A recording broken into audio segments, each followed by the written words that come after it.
After scraping through against Bristol City in the FA Cup last night, Forest now move back to focusing onto the Premier League as they welcome Newcastle United to the City ground. Welcome to your match preview.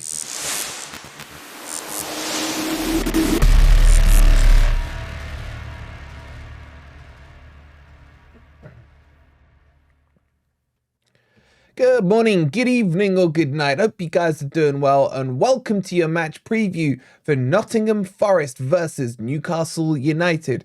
Coming up, we'll talk to you about potential injuries both on Forest and Newcastle's team. We'll talk to you about my predicted lineup for tomorrow. And is this a must-win game for Nottingham Forest? Because it feels like a while since we've won in the Premier League. If you're enjoying the content, please don't forget to hit that like button. Subscribe to Forest Fan TV if you are new here. And a massive thank you to everyone who tuned into the watch along yesterday. We've had over 50,000 views and thank you for getting us to over 17,000 subscribers. You guys are amazing. And we wouldn't be here without you. So let's jump into this. Oh yeah, and thank you to everyone who downloaded SofaScore yesterday. Wow, you guys are just the best. If you haven't downloaded it already, get the best football app. The link's pinned in the comments or scan that QR code if you're watching on a TV, which apparently a lot of you are now doing. Anyway, let's get on to the preview. So my biggest concern about this game is the word knackered, because Forest have to be knackered after the amount of games and times we spent in the FA Cup. I mean, Forest aren't going to do this the easy way if they're even going to think about winning it. We're going to replay every match, go to penalties when we can, but maybe it's just written. Maybe it's just written. But the players look knackered. You could see it in the game yesterday, and in extra time, it kind of looked like both teams are like, all right, just ref, blow the whistle. Let's get on with the penalties. And there was some knocks in that game. You had Montiel, who had to be subbed off with what looked like some kind of knock. Morgan Gibbs-White almost looked like he injured himself in that game, but carried on like the trooper he is. And is he going to be fit enough for Newcastle? That is the question. We'll cover all the permutations over this. Obviously, at the time of recording, Nuno hasn't done his presser yet, so we're not really 100% sure on who will be playing and who's fit. But we're going to make some assumptions like we always do. So let's jump into the team sheet and have a look at a couple of options that we could do. Now, Sells is going to go back in. Now, Matt Turner, yes, hero of last night, but I still think that goal, he should have been doing better with it in the first place. He does look more confident. Hopefully that will build his confidence up. But I'd drop him, man. I'd drop him and I'd bring Sells back in. Sells looked under no duress in his previous match against Bournemouth, and I would chuck him straight in. And I think, well, it's too early to judge, is what I'll say. I'm not getting ahead of myself on keepers anymore when it comes to Nottingham Forest. But he's given me no reason to not put him in, is probably the way I'd describe the goalkeeping situation at the moment. His distribution looked okay. He looked calm. He looked composed. He looked like he filled the defensive line with a bit of confidence.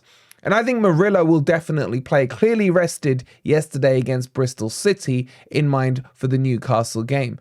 And Omar Bamadeli, who did play and put 120 minutes in his legs, probably will still start because he is younger and fresher. Because if you look at the other two who played yesterday, it was Nia Karte and the beautiful Felipe. There is no way in hell Felipe can start this match. As much as I'd love to see that Brazilian pairing at centre-back, Felipe doing 120 minutes after being out for 120 years, I don't think it's going to happen. But what do you guys think? Where I think we may see a change is at right back. Now, if Montiel is fit, I would start him. But if he's not, then probably Nico Williams comes in.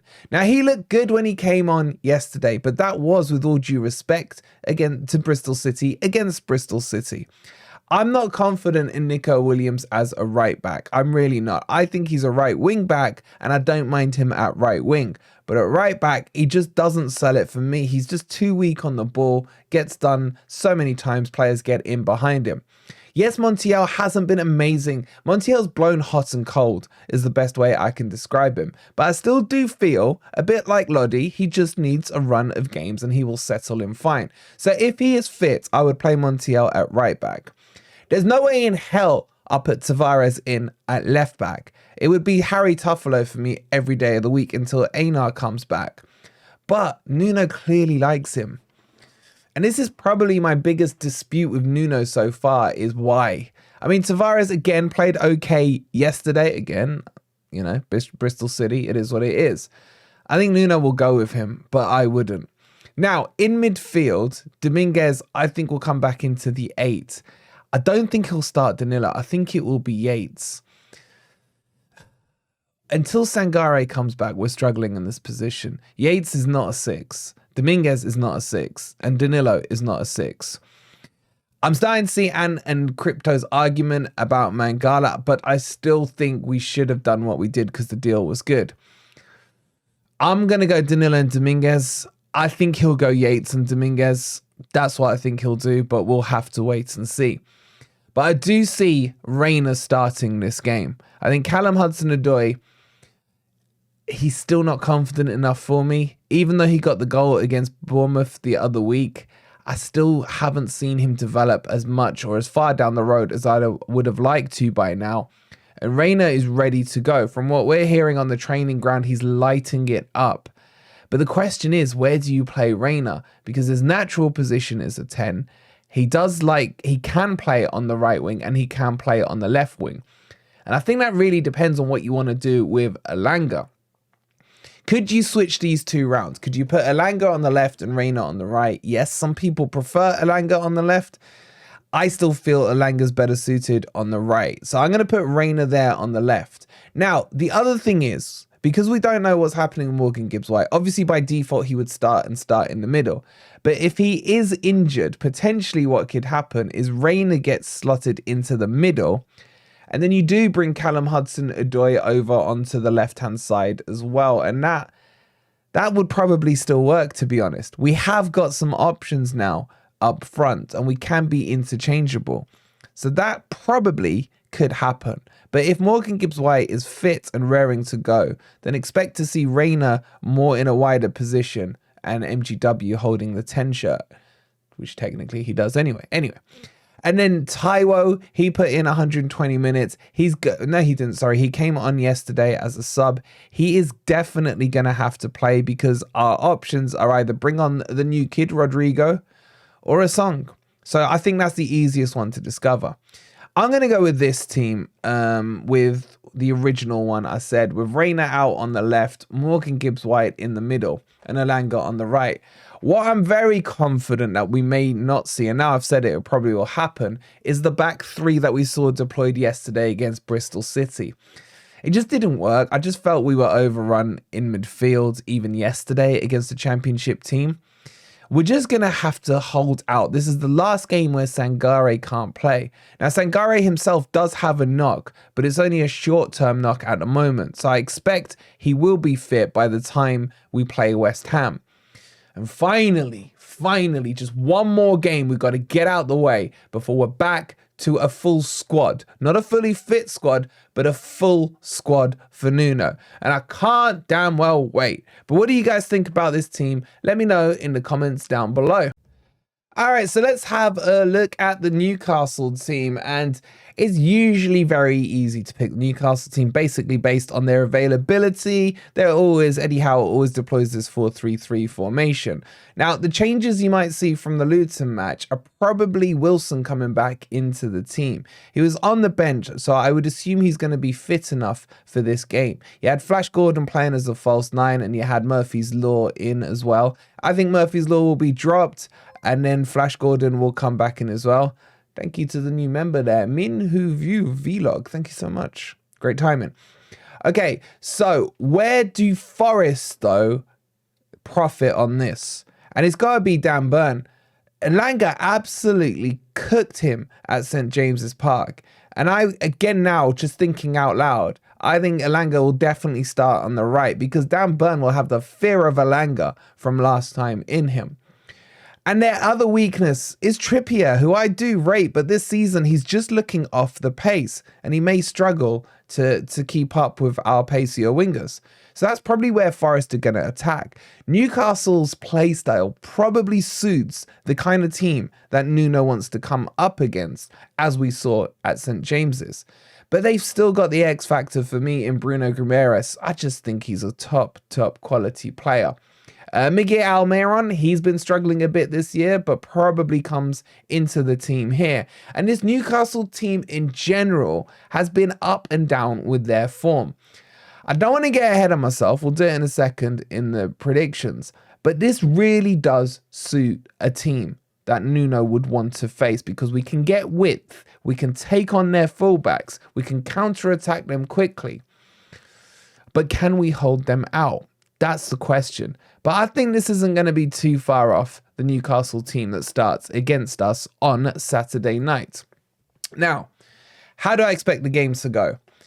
I wouldn't be surprised if it follows a similar pattern that we saw at St James's Park. In fact, I'd love that just to repeat itself and Forest win 3-1 and Cristiano Ronaldo, who can't play, gets a hat-trick. But anyway, I think Forest will play counter-attacking. I think Newcastle could play into our hands. And as long as we can keep it tight this time for the first 20 minutes, let's not do what we did against Bournemouth and concede after 3 or give away a penalty like we did at St James's Park in the first 20 minutes.